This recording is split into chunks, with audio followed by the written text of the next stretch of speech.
watching Amitha Verma. These chilly temperatures outside have been making me want to curl up with a good book and surround myself with warmth. I'm happy to say I've finished several books on my book list this winter. Speaking of warmth, one of the things I love about our very short winter is getting to use my fireplace. Even though we don't get to use them that often down here in Houston, they're often a very big focal point in our homes and in some of our high traffic rooms.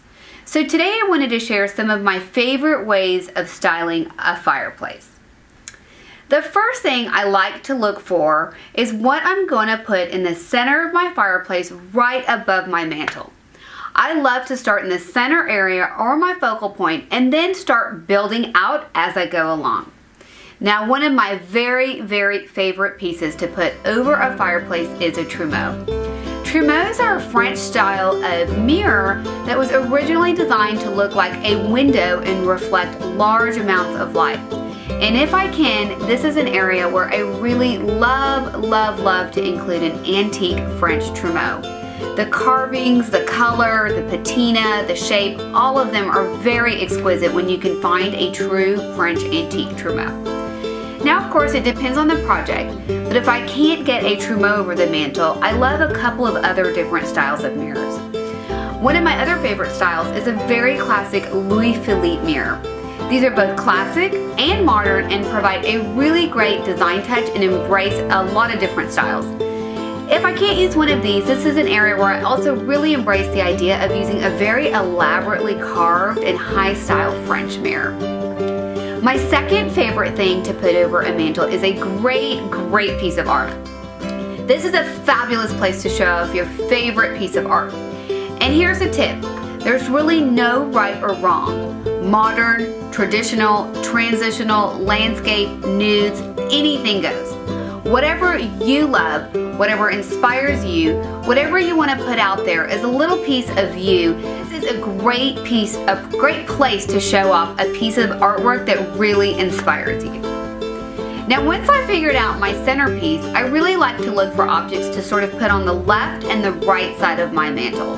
Now, I know most of you love symmetry, so what I like to recommend, or what I like to do, is look for at least 1 to 2 pairs of candlesticks or other similar type objects. You can achieve the same look with a pair of sconces, a pair of lamps, or even a pair of urns. Now, if you do choose lamps, make sure that the shade will fit on your mantle. You've got to check the depth of your mantle and make sure that the shade will sit on the lamp comfortably without tipping over. You can even mix and match objects like this, like using a pair of candlesticks and then move in with a pair of urns. Now last, if I have any space left over in the middle, I like to look for a grouping of 1 to 3 objects to put into the middle. This could be an object such as a wreath on a stand, or a bust, or something similar to that concept. A boxwood, a plant, a collection of plants, a collection of planters, blue and white. But what I recommend is keep your groupings in an odd number. So you might want to go for 1 or you might want to go for 3. Now here are a few tips when working on your fireplaces. I want you to avoid cluttering it up with too many objects. Oftentimes we get carried away and we put too many objects on our fireplace.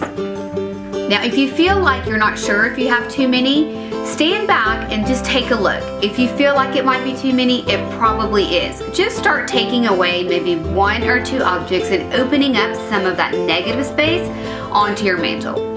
I also want to tell you to avoid too many small objects like collectible items or even souvenir items, travel souvenirs, shot glasses, those sorts of things.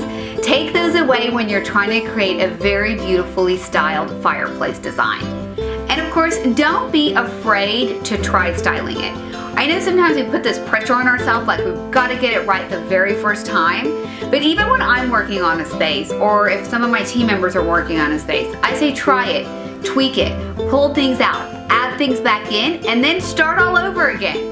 Usually the best result will come after you've tried it a few times. Layer in objects and books and really take the time to kind of experiment and have that trial and error. And of course, trust your intuition.